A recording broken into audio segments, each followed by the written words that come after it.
introduce myself. So, magandang hapon. My name is John Baluyot, the President of the Philippine Society for Talent Development. We have a very new session for you.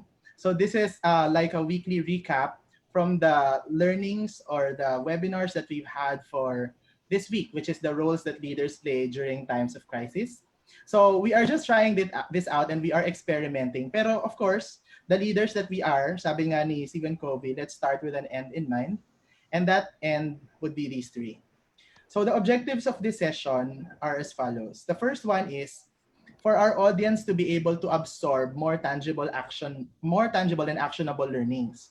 Kasi one of the things that we observed was that when we were watching the webinar sessions, dahil 1 hour lang siya, medyo mabigat yung mga discussions because alam mo yung very intellectual ba and very cranial yung discussion. And limited kasi yung time. It's not because the speakers are not good. It's because the time is limited for us to thresh it out. So this is our opportunity to do that, right? Especially now that we have two expert panelists with us. The second objective is we want to give a platform to our partners and consultants. You know, it's being a consultant myself, it's very hard, to penetrate the business right now, mainly because the trainings have stopped, the face-to-face sessions have stopped. So for a lot of us, this is a very challenging time. So we want to be able to give this platform to our consultants para they will be able to showcase their expertise. And also for them to be able to practice.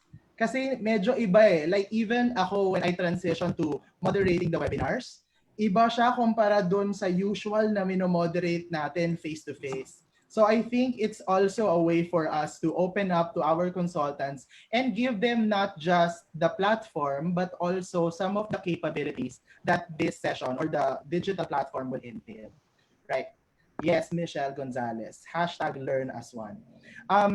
The third is, and this is my favorite, we would like to encourage critical thinking in our community. Alam niyo po, sobrang daming fake news, nakakalungkot. Tapos yung mga tao, they swallow a lot of things, hook, line, and sinker. So, as much as possible, we want to be able to augment that by making people more critical thinkers. And it's not always about complaining. It's about being able to dissect ideas so that we can eventually have the best ones. Kasi we deserve the best ideas to implement. So those are the objectives for today's session. I hope you are okay with that, no? Sino pa ba dito? Maribel, hello, welcome Maribel. Thank you so much for bringing Luz Mercurio into our lives. Okay, so the next one is, what's in it for you today? The first one is, we're gonna do more engagement with the audience. Okay? So, para meron kayong time to be able to ask questions, meron kayong time to be able to put your views, ganyan. Tapos second is, we're gonna try to extract and give more examples from the discussion so that it's richer. Kasi minsan pag puro teorya lang, ang hirap intindihin tsaka ang hirap i-apply, no? So we're going to try to use more examples in the discussion, and we're also going to try to localize. The third is, Taglishin natin ha, kasi medyo nahirapan talaga kami. Kahit ako nahirapan ako mag-moderate nung straight English, sem nosebleed talaga. So I hope this time medyo mas mataas yung psychological safety because we will be able to talk within our own language then. Okay. So, what is the flow? Ayan, very structured pa rin tayo. The flow is, ako, as the moderator, I will discuss the context and run through the slides of Sunil. Because our subject right now would be discussion and reflection of the future fluent leader. Just as a caveat for everyone, we are not claiming that future fluent leader is ours, and this is not the voice of CCL or Sunil, okay? We are just using their content so that we can process the information and learn from it more. All right. And also, of course, I also want to make a caveat na our views are our opinions. Like Luz's views are her opinion, and Jose's views are his opinion, and mine are my opinion. They should not be construed as the opinion of the organizations that we represent. Second, there will be questions that will encourage the discussion. No? So I will facilitate that later, and you see how. And the third is, syempre since lahat tayo nag-aaral about Zoom, we're going to use some of the Zoom tools as an experiment, so that everyone will be more engaged and we will be able to take away and learn something. All right. So we now have 33 people so far as attendees, and then you have 4 people down at the back of the panel. Let me now introduce to you our panelists. So let me start with Miss Luz Mercurio.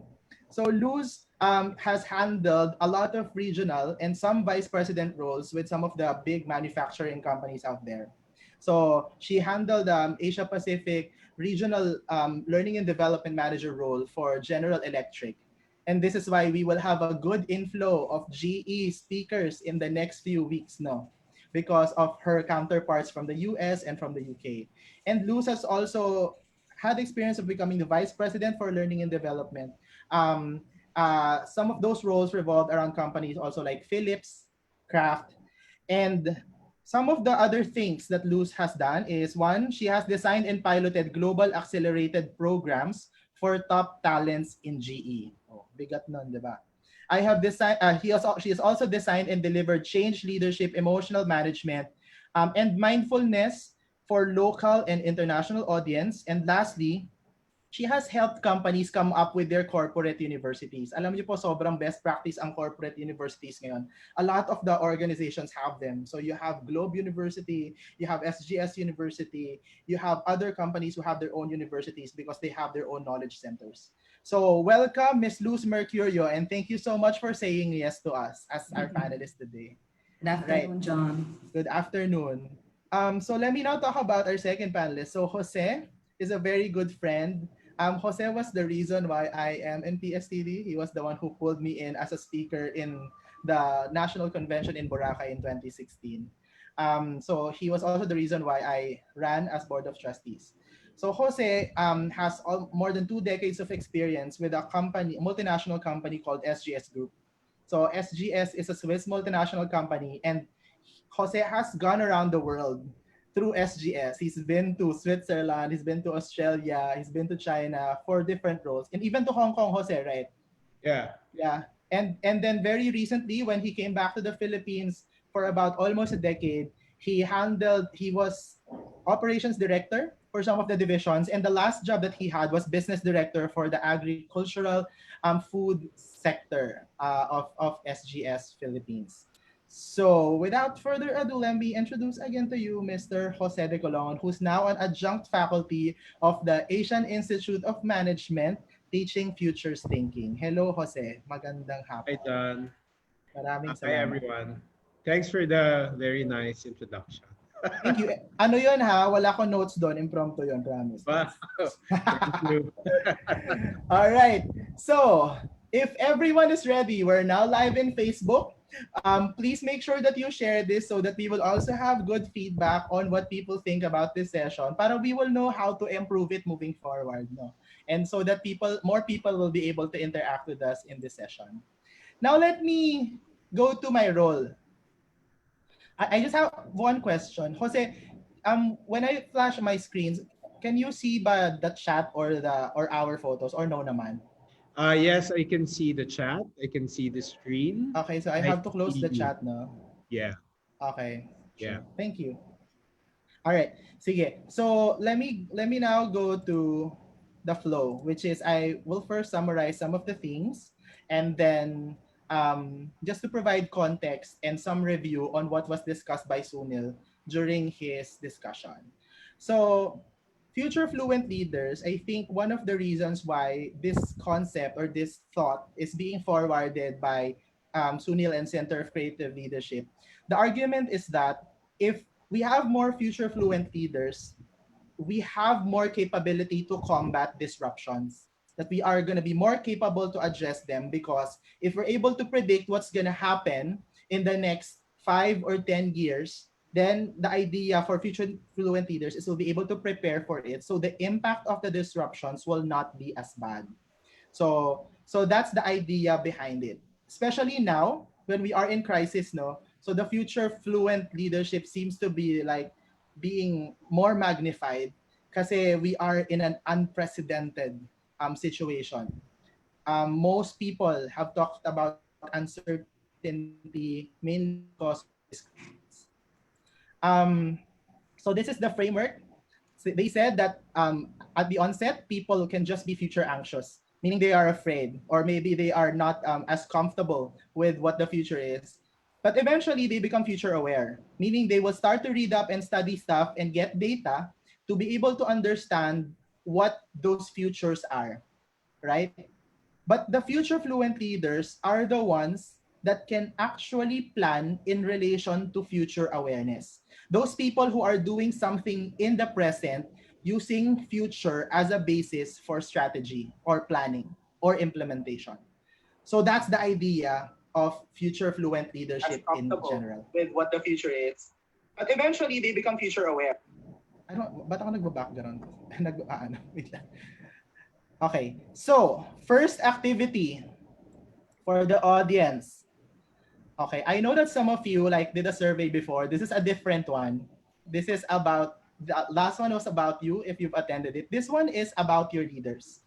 So I'll raise a poll in Zoom, and this is Zoom's function in a range from 1 to 5. So that's the idea, and one. This sorry, one of you guys have your Facebook live on siguro so I can hear myself like in the delay. Can you like turn it off? Um Nat, can you give me access to hosting so that I can release the poll for everyone? Yay, amazing. Thank you. Okay, so guys, this is the question I'm going to release first, no? Allow panelists to vote, no. Launch polling. Mali ako. Bakit dalawa yung question? Okay, just answer the first one, guys. Can you just please answer the first one? There's 30 of you right now. And the poll is in 1 to 5, 5 being the highest. How would you rate leaders in your organization in being future fluent? Right, so we have one response.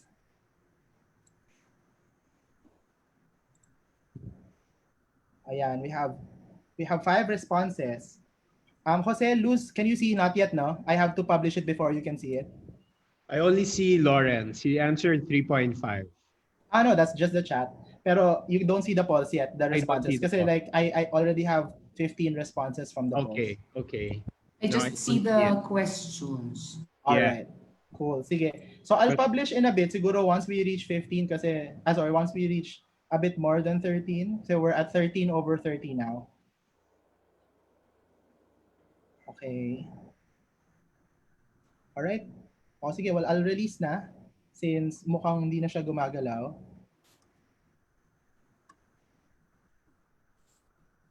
Ayan, gumalaw ulit. Sorry. The submit button is not working. Why? I do not know, Ami. Sorry, I don't know why the submit button is not working. I'll end the polling na, no? It's more than 50%. So, to show everyone. Dapat pala hindi no? Hindi same. Okay. Can you see the results?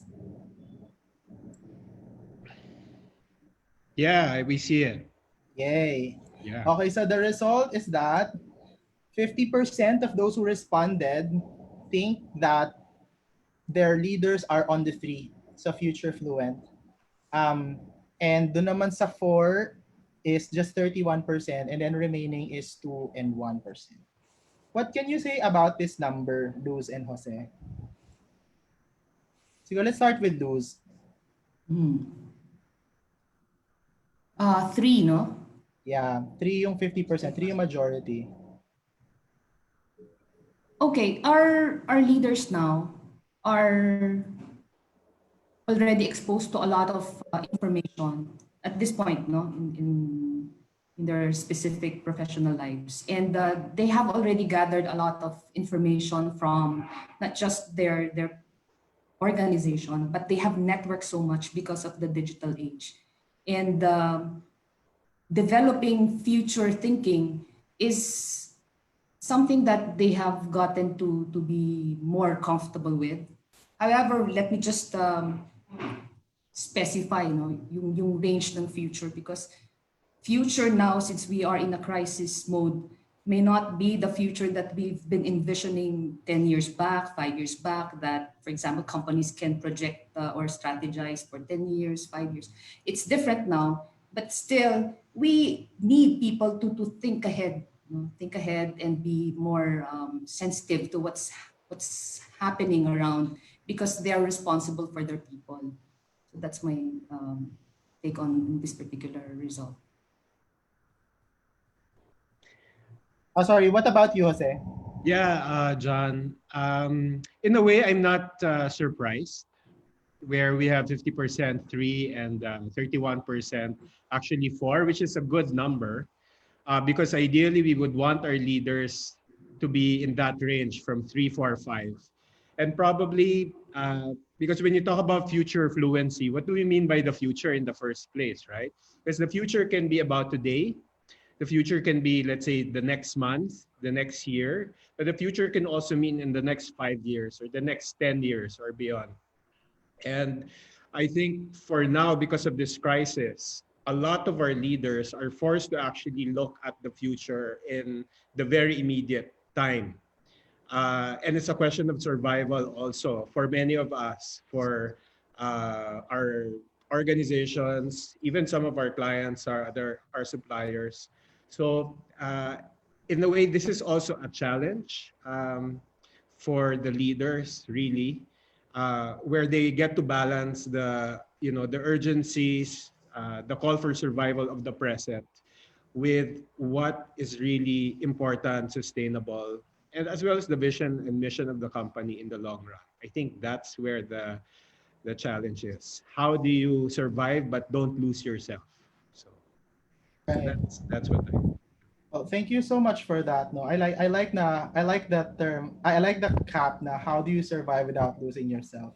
One of the other things that I observed is kasi we asked this question yes nung Tuesday, Monday.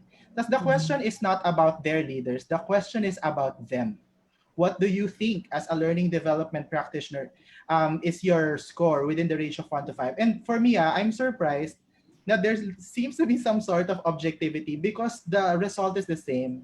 So, ibig sabihin, even the perception of the people about their leaders is similar to their perception about themselves in terms of being future fluent, right?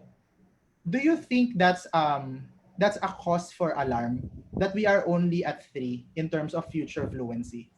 Sa tingin nyo ba na ano ba to parang kasi 'di ba yung sinasabi ni Sunil is dapat mas maging future fluent tayo kasi maraming disruptions and kaya tayo ganito ka nakaapektuhan dahil hindi tayo future fluent. So sa tingin nyo, yung 3 ba na majority is a cause for alarm for us? Yes, Jose, ikaw naman since Luz was the one who answered a while ago. For me, I wouldn't say cause for alarm, but siguro it's a wake-up call Mhm. because because I teach futures thinking, right? Tapos tinanong ko sa mga students ko, and these are professionals, they're entrepreneurs, they're senior leaders in their organization. I asked them, do you think etong COVID na to, was this something that was a surprise? Or were there signals that were available in the press, that we could have actually seen this coming? And of Yeah. course, not blaming anyone and not putting anyone in a bad light.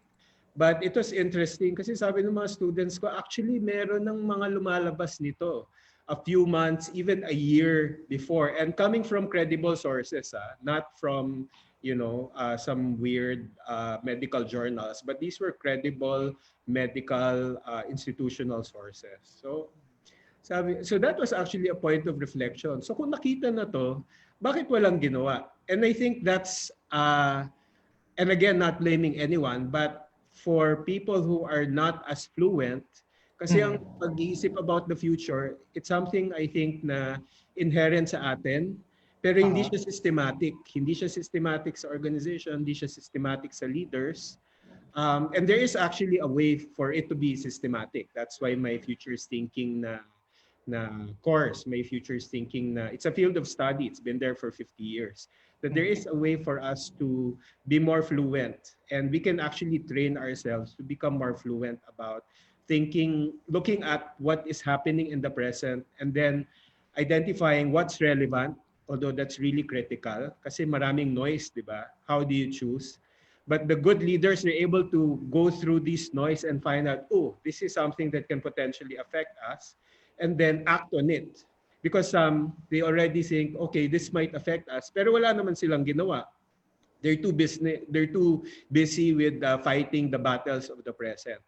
So Right. yun yung sa akin. This is a wake up call for leaders to actually be more systematic about how they think about the organization and having processes in place in their organization para mabasa yung mga signals na to that comes from the future. I have a special follow-up question for that later, Jose, ha? So I'll Sure. hold on to that thought. Before we go to the next ones, yes, Luz, what do you think? Sige, I'll draw from my personal experience because Mhm. GE is a big company. It has a lot of businesses, very diversified. And we've been through a lot of changes, no, mergers, acquisition, and letting go of businesses. And at a certain point, we all know Jack Welch, no, when you won't make it to the top businesses, tatanggalin ka talaga. And Right. the plastics, nawala siya. GE had even ano, no, Universal Studios sa GE yun. If it's not contributing to the main ano, no, direction of the company, natatanggal siya. And this has great impact to the organization, to the people. And hindi siya natatapos. When I came in I think 2006, with GE for 10 years. Talagang turbulent. Totoo yung VUCA world. Totoo siya. And the on my second year with the consumer business, nag-fold, no? Na binili yung GE Money Bank Yeah. worldwide, no? Ng as dito, binili ng ano, local bank. And talagang ano, no? It was difficult for me, for my team to adjust. More so, we had to lead people on transitioning them and making them choose, no, if they want to move to the next company. That's one.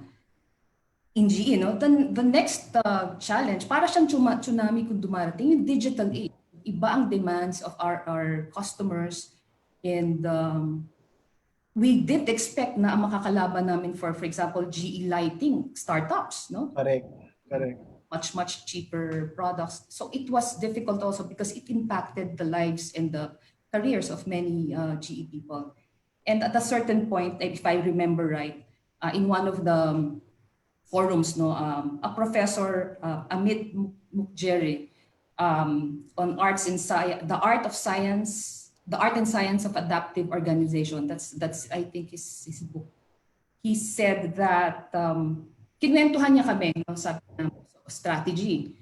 If you have a strategy in normal times, you can see the mountain and you can bring your troops, plan very well, take care of calculated risks yan, and you make it. In crisis situation, you no longer see the mountain, and it's very difficult, no? It's very difficult to go through, and the only thing that you can do is ano na lang, to have strategic intent, no? Hindi term, pero for now ano ba? And then it increases yung hyper awareness. Right. Going back to the organization, I saw our leaders, no? Let me give you an example. Hindi ko makalimutan siya, si John Rice, our vice chairman. Bumaba yung prices of oil, and no one expected that because we just bought several companies, no, sa oil and gas industry. And in one of the forums, he just talaga honestly said that, we cannot predict cycle. No? We can't predict it. We can't even forecast. And to be around for the next 100 years, I think all we have to do is really to learn how to adapt and be resilient. Right. So, pinandaan kong sinabi niya. Right. Thank you, Luz. Siguro let's give the audience an opportunity to ask questions kasi medyo rich yung discussion, no? You guys provided both examples that are different from your main points. Like, for example, when Jose was talking about future fluency, he gave examples that there are signs. People can actually see these signs and have seen these credible signs. And then here you are naman talking about, no, sometimes those signs are not present. In fact, in fact, sometimes they're inevitable, and all we can do is to be to have strategic intent and be more limber and agile, in respect to what the things that are coming. So I want to give the audience an opportunity to ask siguro some questions in relation to that. Um, and let's start with anonymous attendee. Di ba? Galing. Let's start with anonymous attendee. How do you convince in a subtle way the leaders who are not future fluent without offending them? Ang ganda nitong question na to. Tanong ko na yan mamaya eh. Sige, ikaw na lang magtanong. So let's give to Jose and Luz, no? Who wants to answer first? How do you convince in a subtle way leaders who are not yet future fluent without offending them? Hmm. Leaders on the Para sa akin, John, mahirap actually, that's a very good question. And it's a challenge, di ba?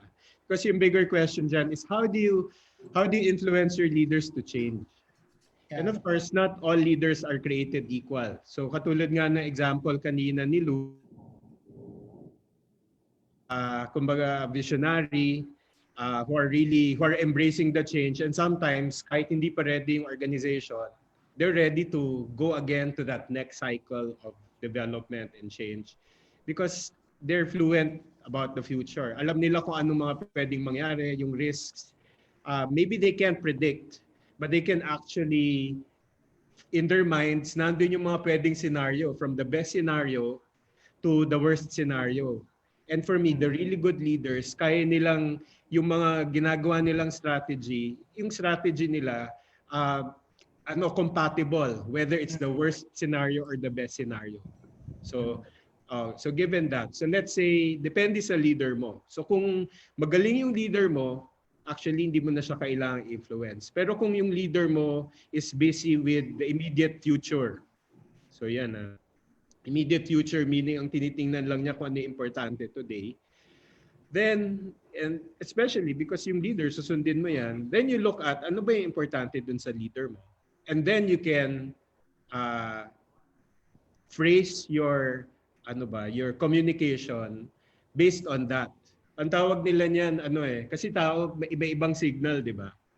So ang tawag diyan, i-tune mo yung frequency mo according to the frequency nung gusto mong audience. Especially when you talk about the future, dalawa reaction normally if you talk about the future, and I always get that reaction when I talk to leaders, when I talk to sometimes my students and to people. First of all, is ano bang pinagsasabi mo? When I talk about, let's say, smart toilets, or I talk about, let's say, machines that can already read your brains and what you're thinking, and then put that into writing. By the way, these are true. This is not fiction. You can Google this, and it's actually happening. There are startups that are doing this. People get weirded out, or sometimes they get so anong tawag nito, they get challenged, parang imposibleng mangyari yan, you have leaders, of course mga sa case study natin yun, no? Yung mga leader ng Britannica Encyclopedia, ng Kodak, di ba, they had all of the signals coming from the future na things are going digital, pero nahirapan sila magbago. And it's not only the senior leaders, but also the middle managers who are actually carrying out the directions. Minsan, doon pagaling yung resistance. So, to answer your question, how they influence, you look at ano ba yung priorities ng organization. Because if the priority of the organization, so, for example, is to survive today, then let's survive today. But you can also propose, maybe it's an opportunity to actually change the business model into something that's more resilient. Yung brother ko, he works for Google as a Google subsidiary, and he works as a graphic designer, my younger brother. And sabi niya, alam mo kuya, yung hindi halos wala na siyang tulog ngayon, and it's primarily because ang daming nagpapagawa ng mga website.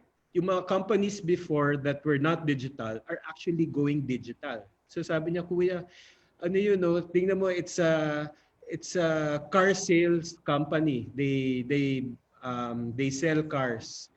Now you can buy, but this is in the US. Now you can buy a car online and you don't have to have physical contact at all. Yeah.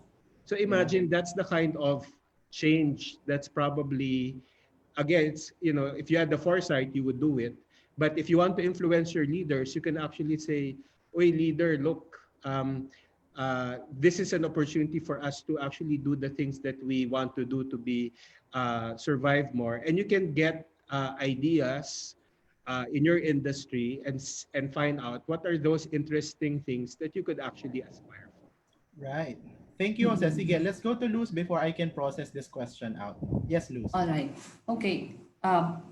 We use a lot of change models. So to simplify, when you want to transition people from present state to future state, dadaan yan talaga ng transition. Ano siya, no? Mapipredict mo, denial, resistance, tapos mag-explore yan until mag-engage. So our leaders are like us, no? They also go through that process, and malaki yung role of HR and learning and Mhm. to be key influencers to these people, coach them. And ako, no, ito personal realization ko. In every change, in every strategy, kahit ano pang framework yan, predictive siya, but it has to be very clear to you as the influencer. How do you pull the person from denial resistant stage to exploring na hanggang maging engaging? So how do we do this? Ako, since leaders yan, we have to make it, we have to remind them, no, to start with the why, no. Yeah. Look at the big picture, look at the company. What does the company stand for? Pati yung personal niya, no, mission statement niya. Why am I here? Why am I, what is it in me that can contribute or make this world a better place to be in? So let me go back to the organization. A lot of very notable companies have strong principles, no? They have values, they have missions, pero meron silang hinahawakan na principle. Like GE has integrity. Kahit anong panahon yan, crisis o hindi, integrity non-negotiable. Nagbabago yung mga values namin, ganyan. Depende on the demands, yung nangyayari sa environment. But example ko Shell. Shell through a lot of periods would always say, okay, we value, or our principles will be always honesty, integrity, and respect for people.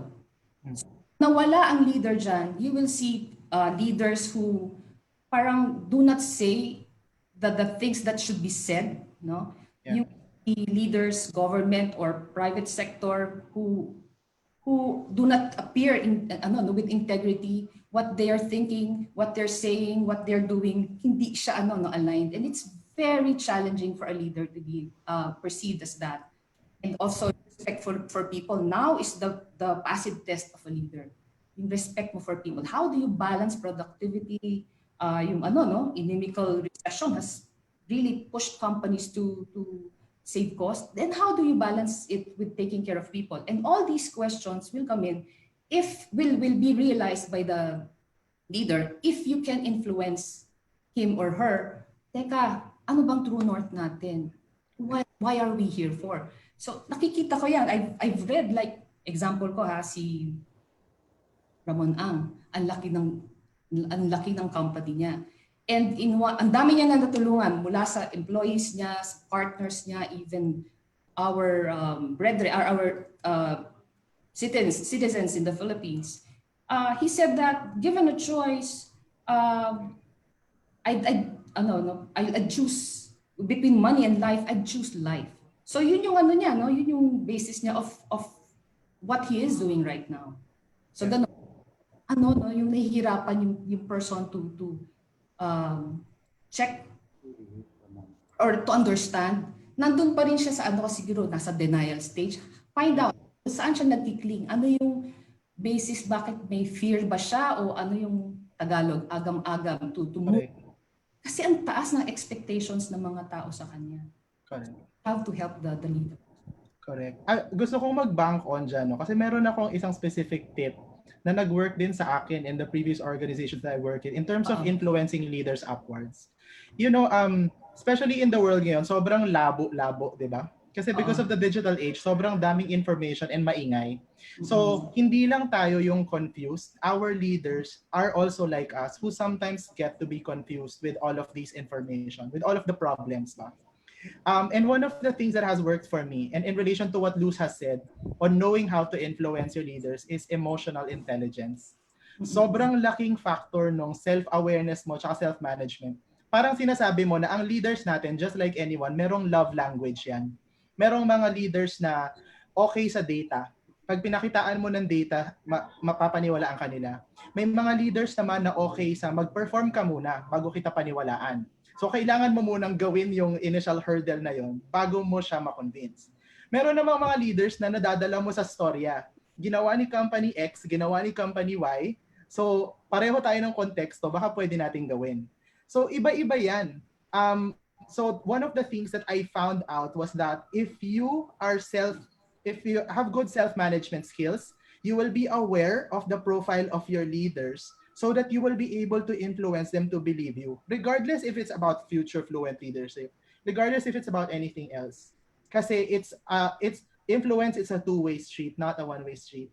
And a lot of the leaders like us are depending on our people for responses, for actions. So I'm sure they will listen at some point if you're worth listening to. So let me move. Thank you so much for that very difficult question, no?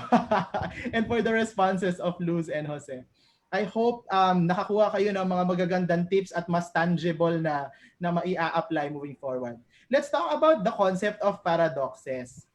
Ayan. Kasi ito naman yung concept ni Sunil. Ang sabi niya, yung mga future fluent leaders have to deal with paradoxes. Ano ba yung paradoxes? Ginugol ko rin siya. Hindi ko rin masyadong naintindihan noong una. So paradoxes usually are conflicting ideas generally. So like for example, ito. Sabi, for leaders, you have to deal with slowing down and then going fast. Ito yung balance between being contemplative and moving quickly. Kasi nga medyo kailangan ng mundo ngayon ng ganitong klaseng action. Mabilis pero hindi hard. Mabilis pero hindi ang tawag doon? Mabilis pero hindi um, reckless. Yan, 'di ba? You're still contemplative. The other one is high tech pero high touch. Ito sobrang intense ng discussion dito, no? Kasi parang meron daw initial na disparity between digital yung leader mo pero compassionate din siya or meron siyang mataas na emotional awareness. So yan din yung isang paradox na deal. Pangalawa is yung paradox na ano ba tayo, magka-cut ba tayo ng mga tao or ng resources, tapos magpe-preserve, paano tayo magpe-preserve ng capability kung tayo ay magka-cut ng mga resources na yon or ng mga investments na yon or mga tao na yon. That's another paradox for future fluent leadership. The other one is etong isang malakas, di ba? How do you embrace flexibility but at the same time maintaining a good amount of control so that you won't create too big mistakes? Leaders also have this type of dilemma. And the last one is how do you empathize while at the same time displaying tough love? So let me ask you this question. And this is for the for the panelists. In times of crisis, what tips can you give our leaders to manage paradoxes? These 5 paradoxes. It doesn't have to be all of them. Kasi mahirap i-manage ang paradoxes di ba? Kasi it's your behavior will respond generally to just one part of the polarity. So paano mo ma-advise yung mga leaders natin na hindi kailangan dalawa yung view mo diyan, hindi isa lang. Kasi especially now during crisis na maingay, maraming nagsasalita, maraming nangyayari at sobrang uncertain nung mangyayari in the last few weeks. So yun, what tips can you give leaders on how to manage paradoxes? Let's go to Luz first since si Jose ang nauna kanina. Mm-mm.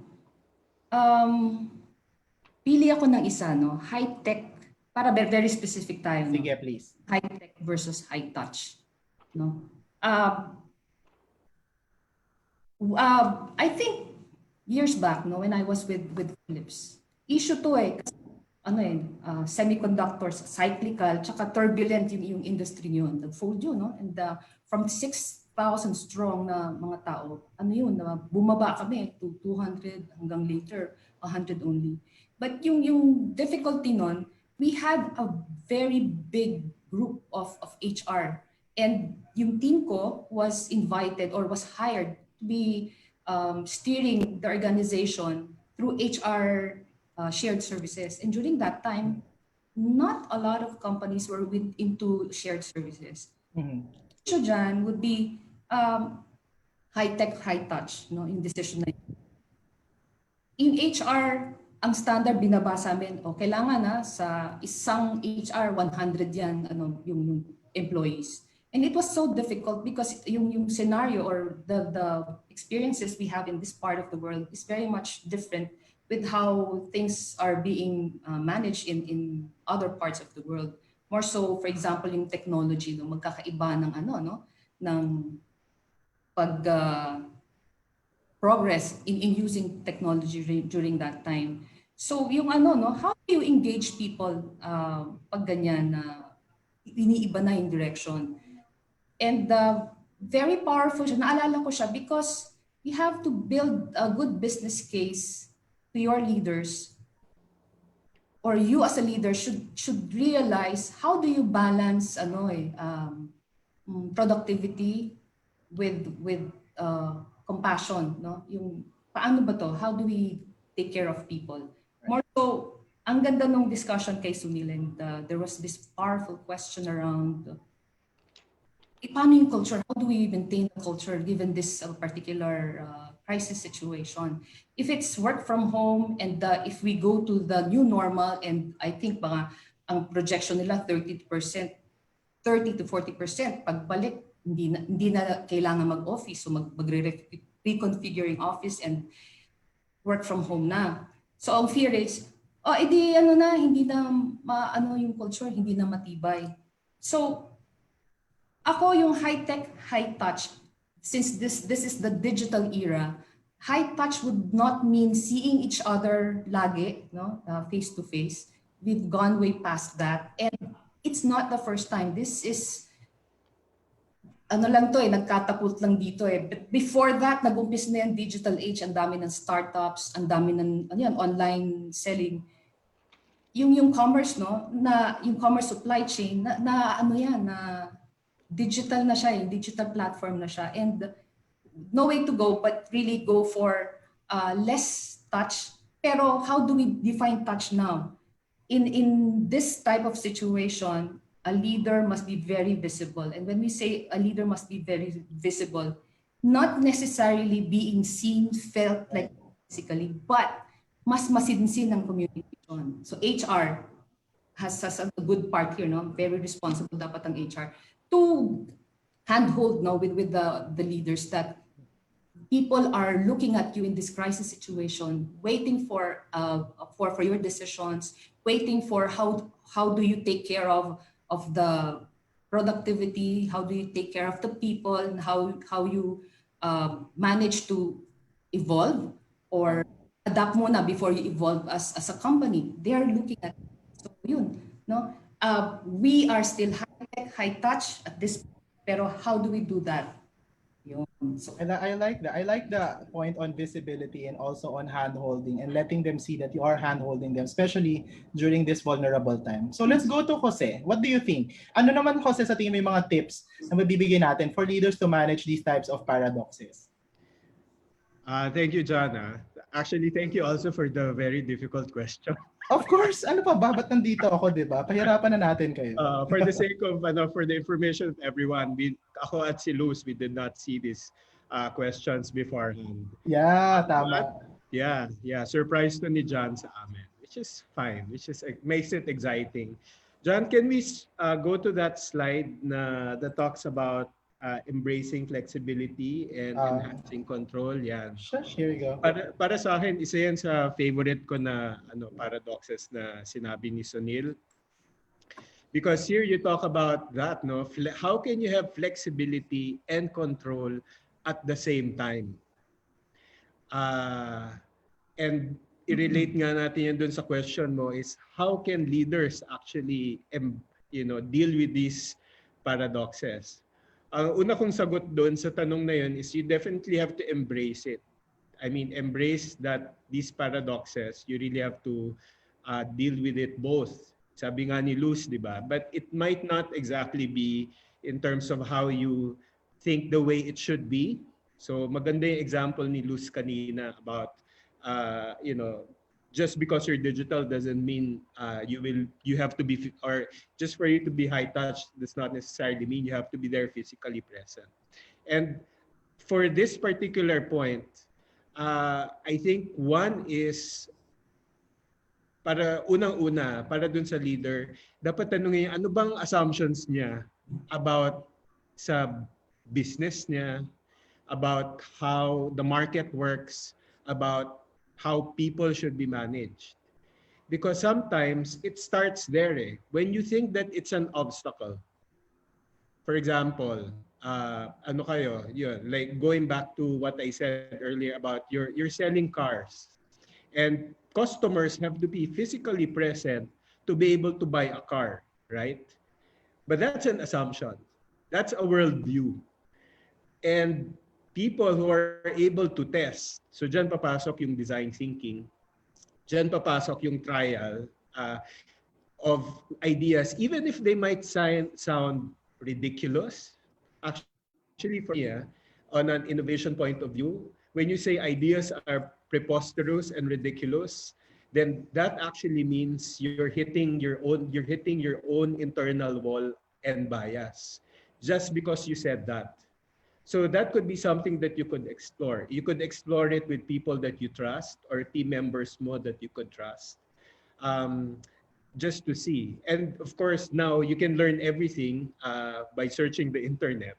I don't know if that's true or not, but you can definitely search.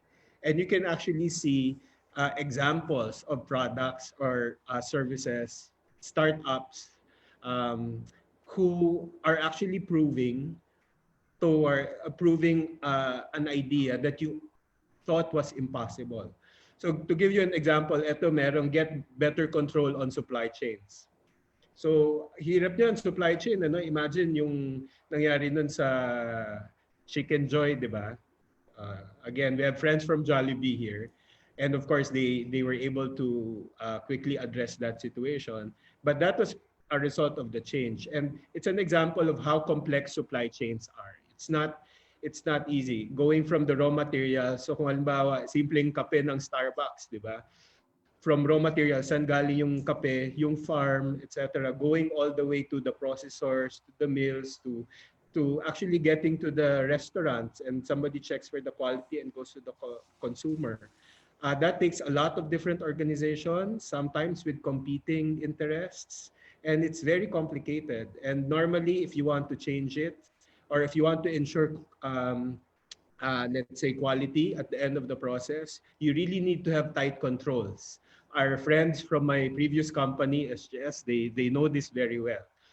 In terms of certification, in terms of testing, of ensuring you have minimum quality controls, ano.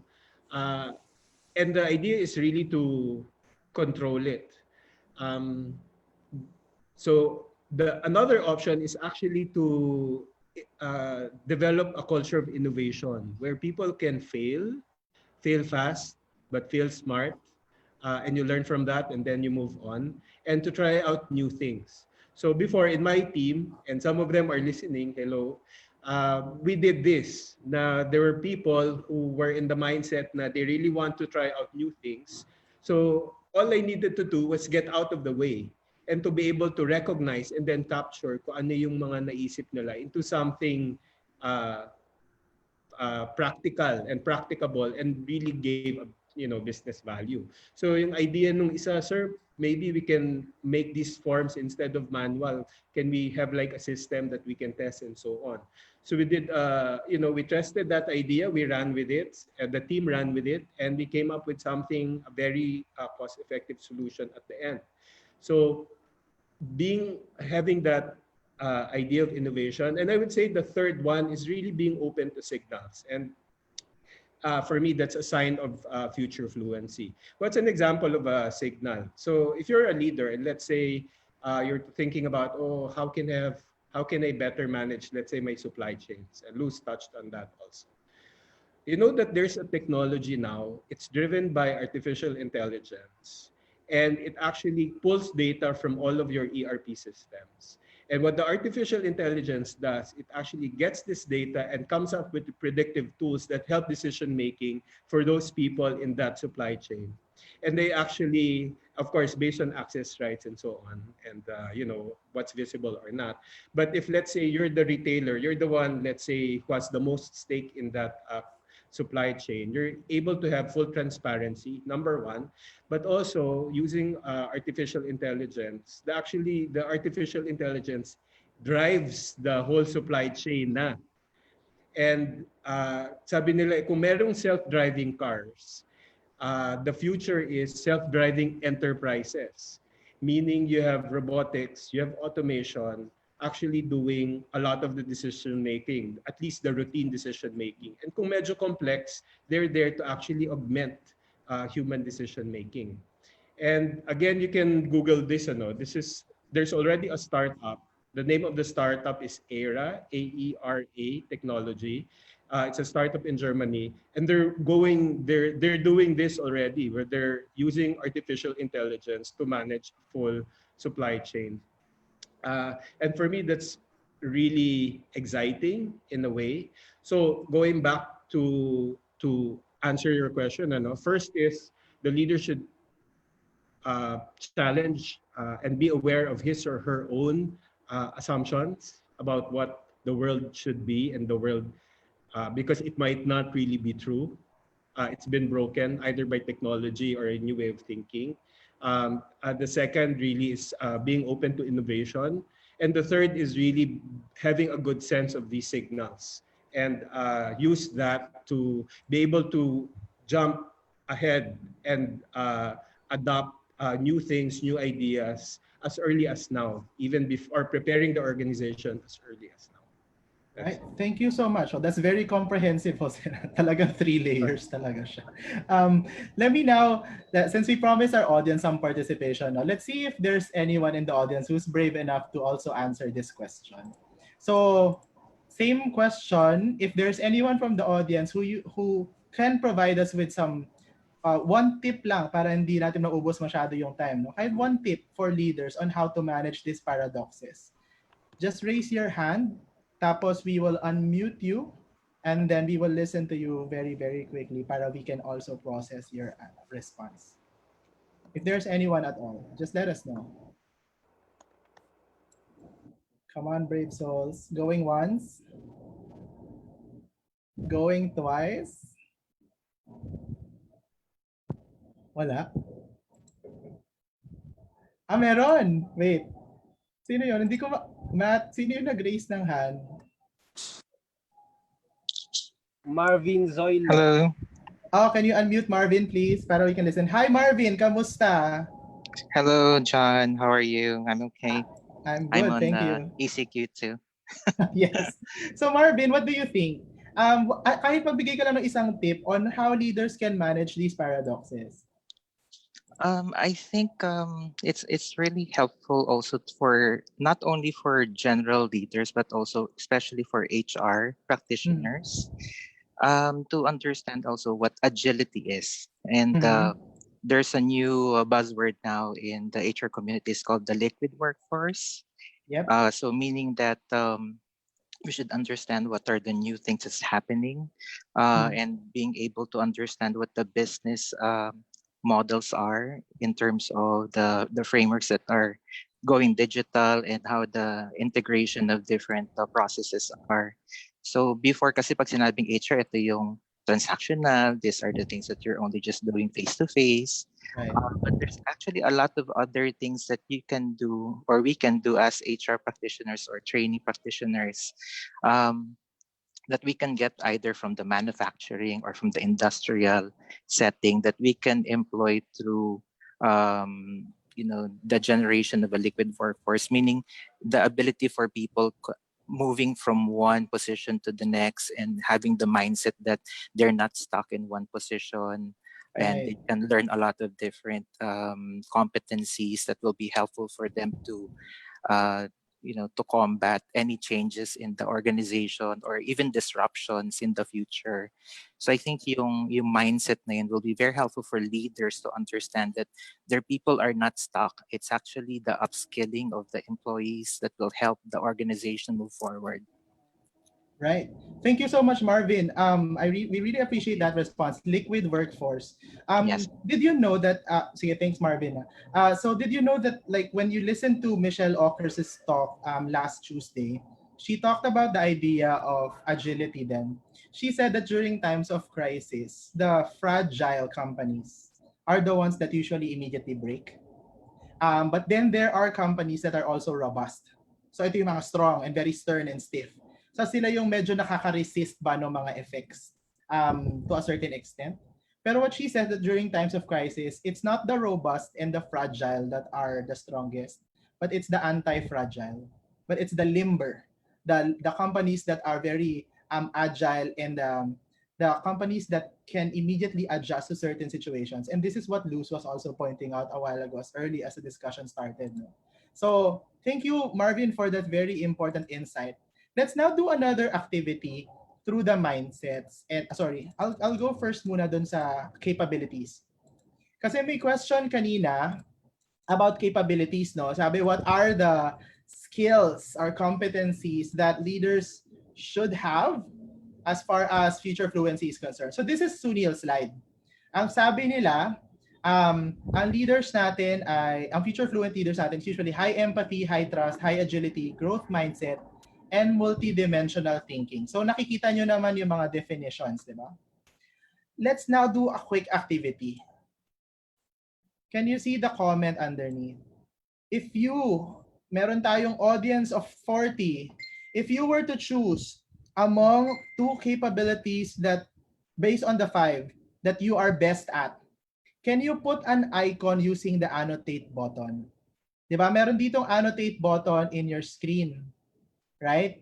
So can you use the annotate button to put an icon anywhere, basta yung top 2 nyo dyan sa 5 yan, para makita natin kung nasaan tayo. Okay? Sige. Jose and Luz, can you also annotate or do you have that annotate function there? I'm not sure with I'll you. go. It's if doon sa may parang upper part, you So will again, see your question is if you were to choose the 2 top capabilities that you have based on the 5, put an icon on those. Top 2 lang out of the 5. Anyone then, like even the attendees. Can the attendees annotate? yeah, The annotate button is above. So above or as you below. can choose stamp. Yeah, that's Yeah. marking. So you will see it beside participants, QA, polls, new share, post share, and then annotate. So makikita niyo siya dyan. Ayan, so we already have some stars. Mm-mm.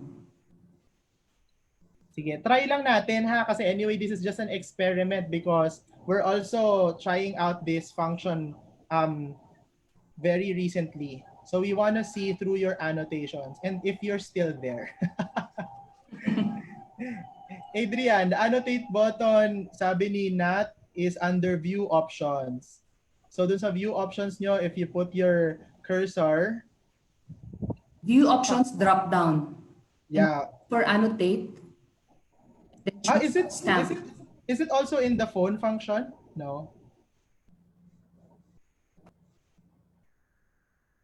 It's not in the phone function ba? I don't know. I honestly don't know. So if hindi siya gumagana sa iba, then ayun, meron na. Like may nag-heart na oh. Ko yan dyan. Ha? I hearted it. Ikaw Inusuan ba ko. yan? Yeah. Tinusuan mo na. Sabi, it's the non-panelist, there is none. There's no annotate button for me under the view options. Ah, why? I thought there is an like we tested it kanina sa sa tech test. Okay. Sige. Well, anyway, So sabi nga nila, fail fast, fail smart. So baka fail fast yun today. So at least, John, at maybe least, they can just comment in the chat box, Oo. John. oh yeah, yeah. That's a, Oo, we that's can that's see that's na a good top 2 nila. idea. And then, That's a tingnan good natin yung idea. So sige, instead of strength. annotating, since we failed there, you just put your responses. Ano yung top Yeah. 2 nyo dun sa chat Empathy, box? growth mindset. So Okay. sabi ni Fatima, empathy and growth mindset. Mm-mm. Sino pa? Janelle, empathy and growth mindset. Wow. Who else?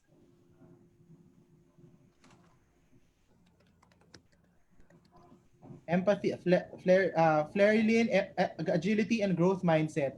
Maribel, growth mindset and empathy. Ju Soriano, agility and multidimensional thinking. Empathy and trust, si Lorena. Okay, empathy and trust. Nice. Growth mindset and multidimensional thinking. Agility and growth mindset. All right. Okay, sige. So that gives us some idea of what the audience thinks. Let's now see what the clear annotate na to, no? Clear annotate. Okay. Let's now see what the clear all drawings. Okay. Let's now see what the panelists thinks.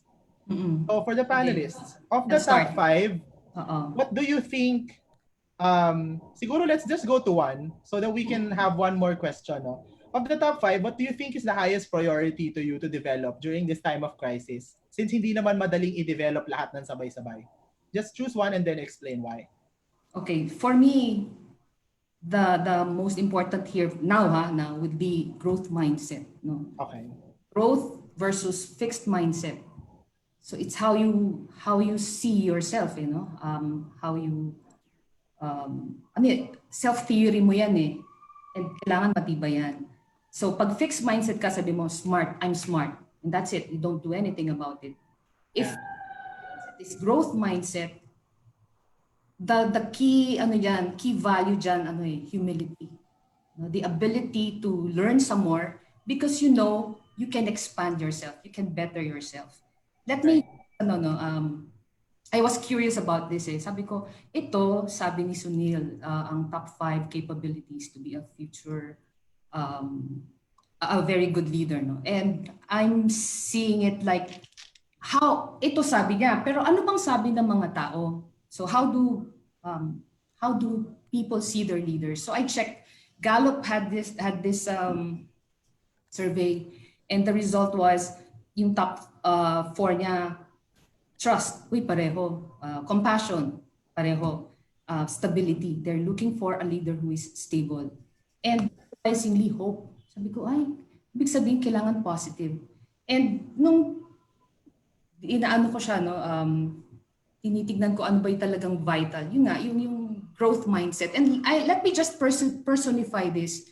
I admire the Prime Minister of Singapore because somehow he has all these, pero yung growth mindset niya, parang kitang-kita ko because he is willing to learn from other people. So in front of a lot of people, he'd say, number 1, empathy. I am part with your grief. He'd say that. And then he is not afraid to communicate yung bad news. Like ito, nag-research, no? Ang hirap nun. And people will look at him, people will look at leaders like him, how he responds, no? How he takes care of people, how he reprioritizes things. Ganon din sa organization in businesses, no? How you respond to crisis, how you take care of your employees, and how you reorient or reconfigure the work of everyone. And importante yung that humility can help you and a lot of people, because when you're humble, it's easier for you to get more information.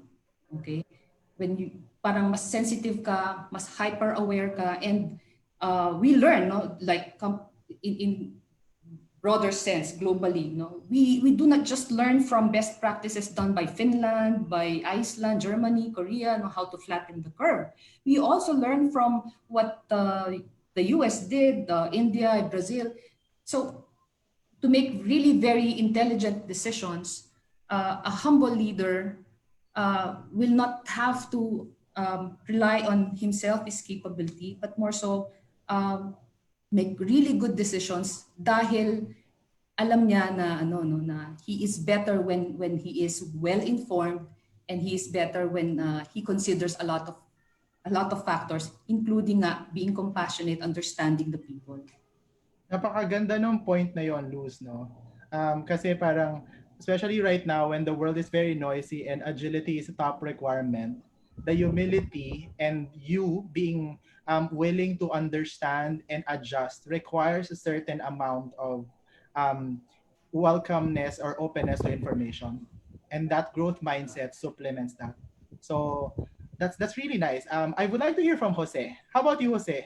What do you think of the five is one of the most is the most important capability? I answered. Do I answer one or two? Just one. Just one Just one. tapos why? Oh, Yeah. I thought two. No. Okay, for me, the most important one, actually, my two was empathy, and the other one is multidimensional thinking. And Right. I would choose multidimensional thinking. Okay. It sounds sexy. Yeah. But my point of view kasi my experience has been in business development, in operations, in Lean Six Sigma. So I've been, much of my professional life has been working with resources which are always limited and scarce, number one, and working in environments where I don't have all the answers, and most Yes. of the time the answers belong to other people, or there is no answer, or there Yeah. is no solution actually. And I like multidimensional thinking because it goes back to what I said earlier. A future fluent leader, as what Luz and you mentioned, it's a VUCA world, volatile, uncertain, chaotic. What's the A? I forgot. Ambiguous, and uh, and most of the times, the kind of problems that we face now cannot be solved by the solutions of 10 years ago or even of the solutions of the present, especially the problems of the future. Right.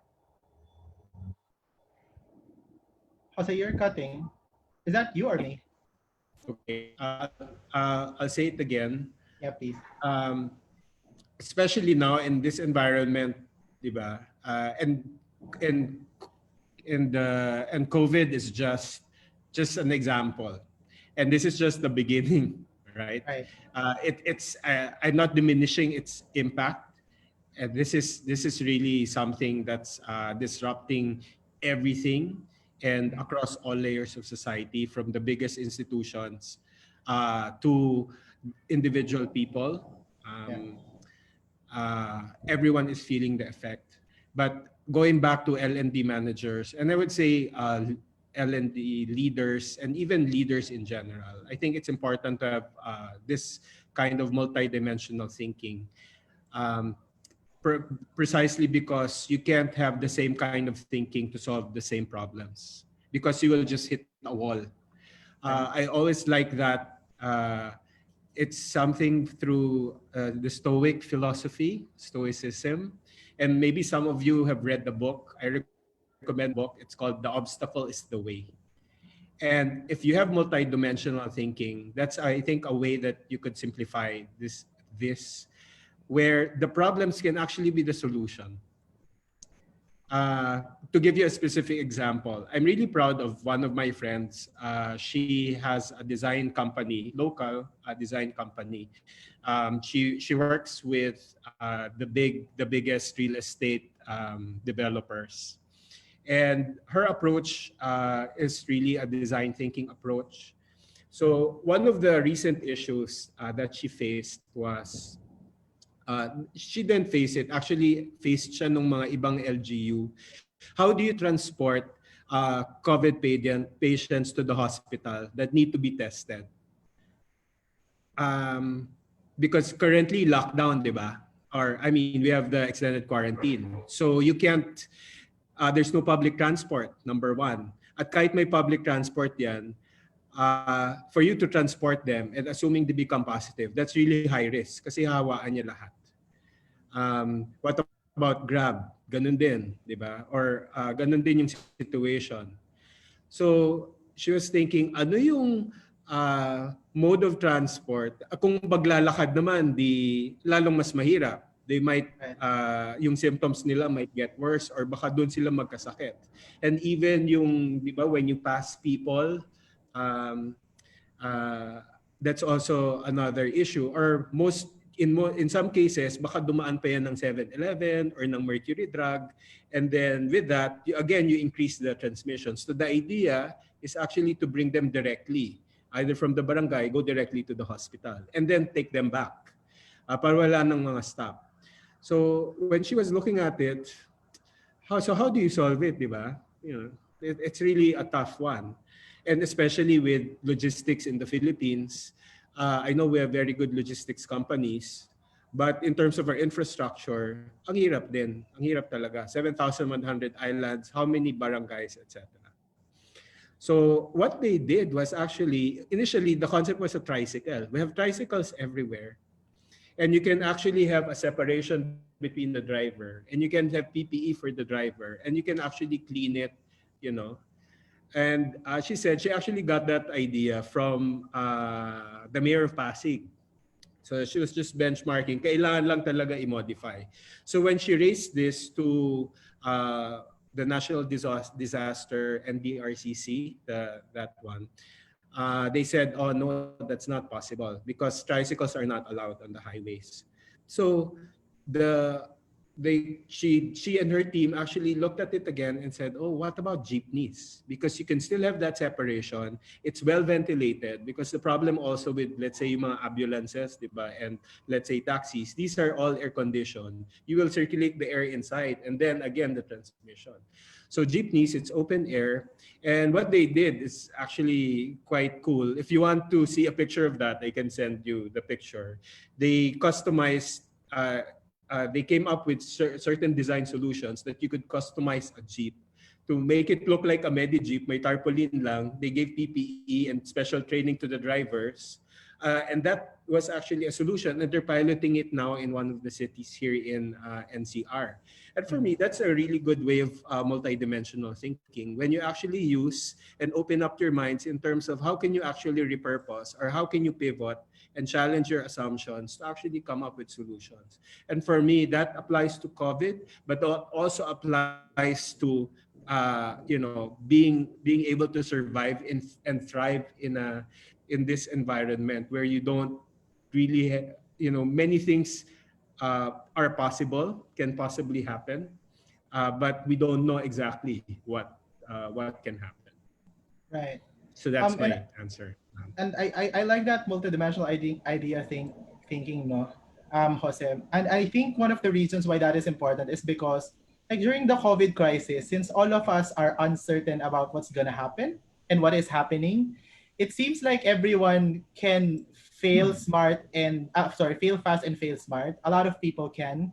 Like for example, itong ginagawa natin ngayon, a lot of these are trials. Pero what? It's just been 2 weeks and then we have a lot of following. We were able to get good number of speakers simply because we initiated it and we tried it, right? So to the point of Jose, I think it also takes a little bit of courage to try new things, especially when the world is giving you that opportunity on a silver platter. So yeah, we don't have that much time anymore. Pero I want to have one last engagement activity with the audience. Again, we try, no, we cannot provide everyone that level of engagement and everything.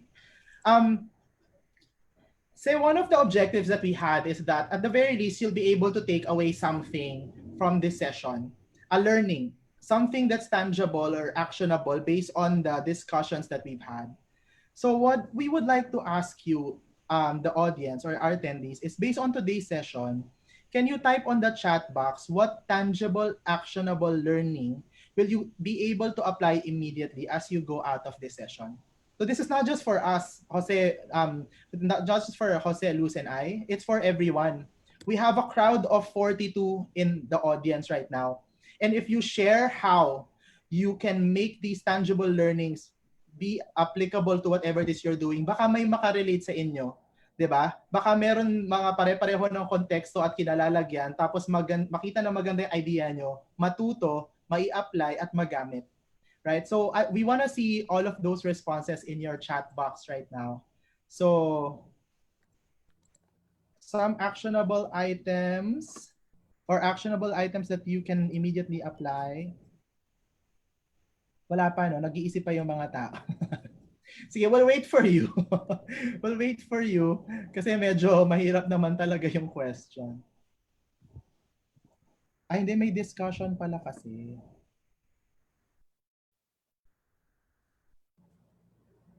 Ayan. Sige, siguro while people are typing, just one short message with Jose and with Jose and Luz. How did you find this experience? How did you find this episode today? Why is it how does it speak to you? Yes, Luz. I feel more reflective, Mm-hmm. because when we are in crisis situation, it's best to reflect talaga. Pero reflect fast. Right. I'm very fortunate that PSTD has this platform to continue learning, especially we are in the L&D learning. Mm-hmm. I've been telling John now, PSTD, we have to be in the forefront when it comes to digital learning. Right. A lot of people, a lot of not just the L&D people have tuned in or have joined discussions, the webinars, and we have somehow enriched their lives. So that's my feeling. No? I'm really very glad that we're doing this. So hindi Thank lang learning, but how do I apply it? That's why I like this particular segment. No, this point, no, for us to reflect. What will I do? What Yeah. should I do with all these things that I'm learning now? Right. Um, how about you, Jose? What do you think? What how does this specific episode speak to you? For me, it fills me with, I'm just thankful to be here. You know, that I could, that I was invited to do this, and I'm healthy and my family is healthy and we're in a safe place. That's one. So thank you to PSTD, to Luz, and to everyone who took their time to actually be part of this conversation. Second sa akin is hope. Because when people start to think about the future, and para sa akin, ito yung medyo kulang sa atin as Filipinos. We always, and I don't, again, it's not to put down anyone or blame anyone. I'm guilty of the same thing, that sometimes we are so concerned about the present. And that's important. But thinking about the future actually allows us to dream.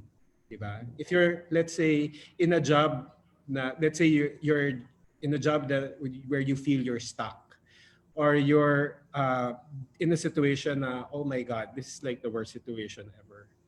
um, Having futures mindset will actually say, okay, in the next 10 years, I'm not talking about the next year, the next 2 years, because when you talk about futures thinking, uh, per se, and you come up with plans, you really think, let's say, the next 10 years, that's the rule of thumb. In the next 10 years, what can, you know, what what's my picture of the next 10 years?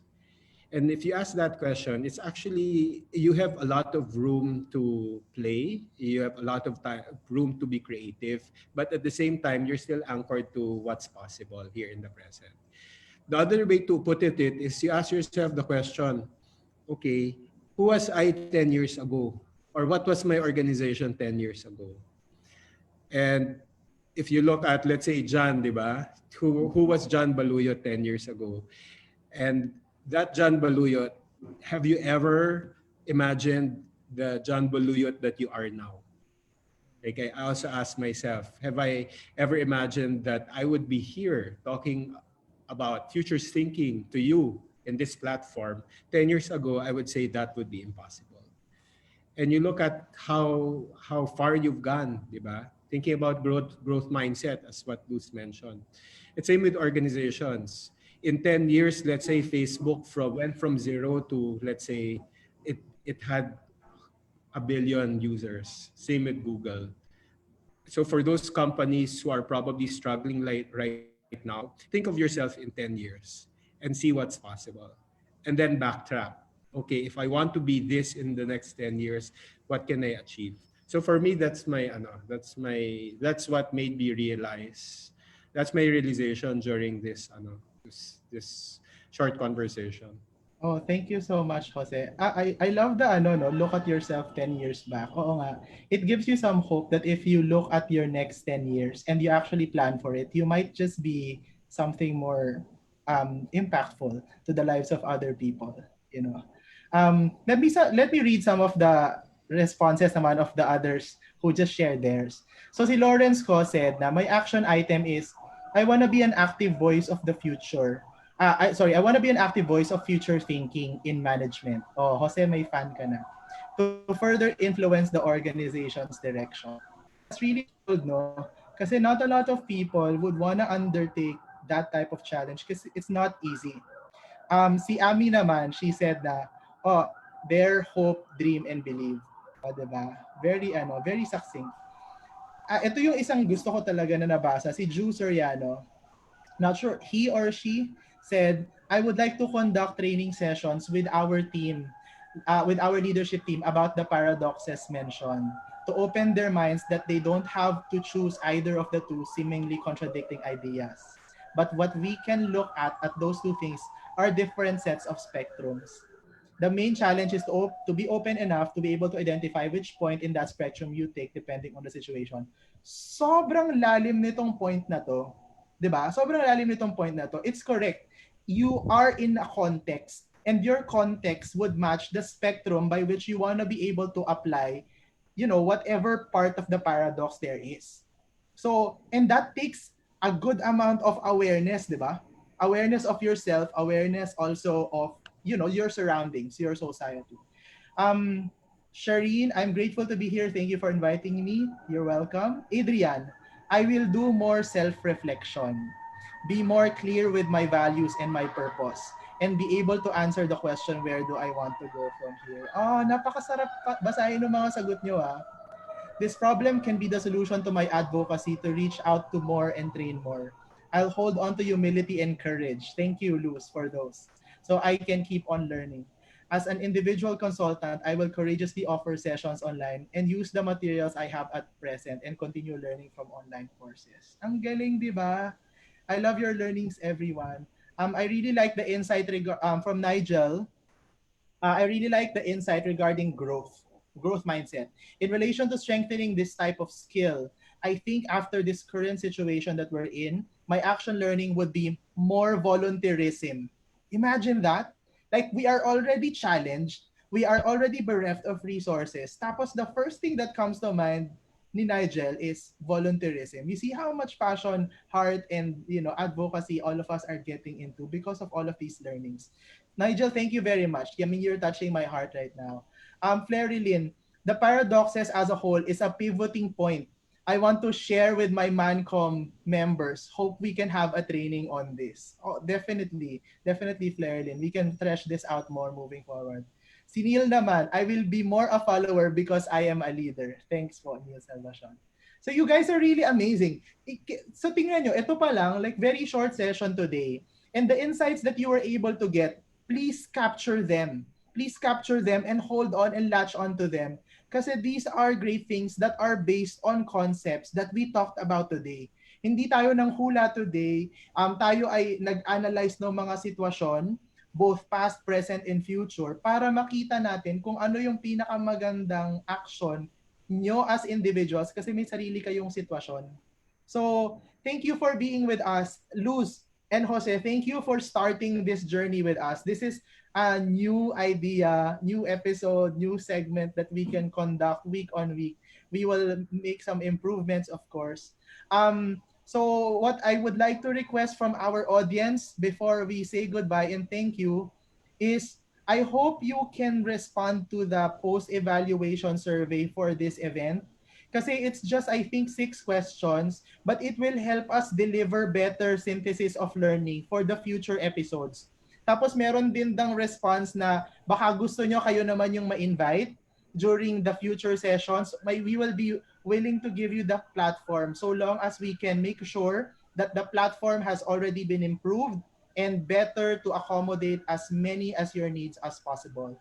So, maraming salamat po sa inyong lahat. Na-appreciate po namin. I know it's a Friday afternoon, but you're here with us and some of you are still at work and you're still tuned in. Thank you so much for joining the learning. Thank you, Jose. Thank you, Luz. Thank you, PSTV, for giving us this platform. Mabuhay po tayong lahat. See you again to our next sessions. Bye, guys.